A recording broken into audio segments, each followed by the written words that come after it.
Okay, you started? Yeah, I started. Okay, this is going to be part 2 of last week's speech. This one's persuasive. Earth is running out of space. By 2050, 9 billion people will be on Earth. Estimates of this growth are continuously rising also. Earth is finite, and there is only so long that it can care for all of us. Resources are already growing thin, with major farm crises in the 70s and 80s defining those decades.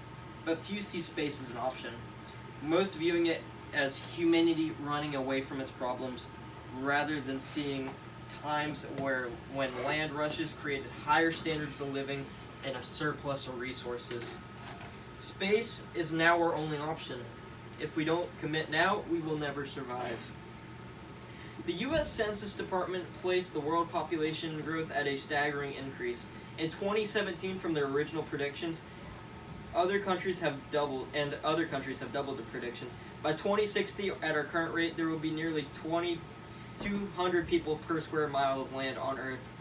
Already in some areas of India, thousands of people are living within a quarter mile of space, let alone a full mile. Right now, Earth is struggling to feed our population with products like corn and soybeans used to dilute our foods, which in turn isn't healthy for us. On the University of Texas website, you can read about the food famines that struck us hard in the 70s and 80s, which led to the rise and fall of nations such as Somalia and Ethiopia, countries that rely on food imports being hit the hardest as a result of this crisis. Because of this, we had to develop products such as GMO corn, soy, and wheat to combat these famines.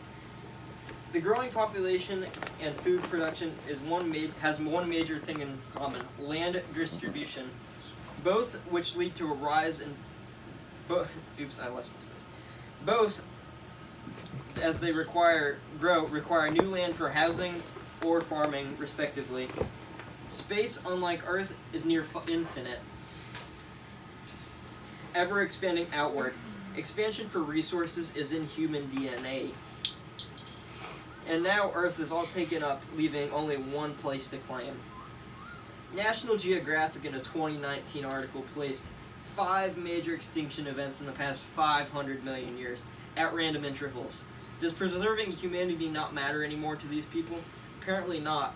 The Washington Post claims that rather than manned exploration missions, we should focus on a problem such as climate change. If we spread out humanity across the stars, our chances of survival go up tenfold. Anything could happen to Earth, but humans would survive, as long as we have made it sustainable in space. Eventually, like in popular TV shows like Firefly, terraforming will become possible, and then we will have thousands of Earths, that some even better than ours now. And just like in Firefly, stuff could happen to certain planets and not affect the whole system, and humanity would still thrive. Climate change is not a problem, but a symptom of human exploitation. Just recently, a meteorite containing 10 million tons of gold was discovered in space. Gold, by far, is arguably the best conductor due to its lack of corrosion, high conductivity, and heat resistance. But on Earth, it is very expensive, with 1 pound of gold usually producing 1 ton of carbon emissions for its production cycle. Not steels due to extreme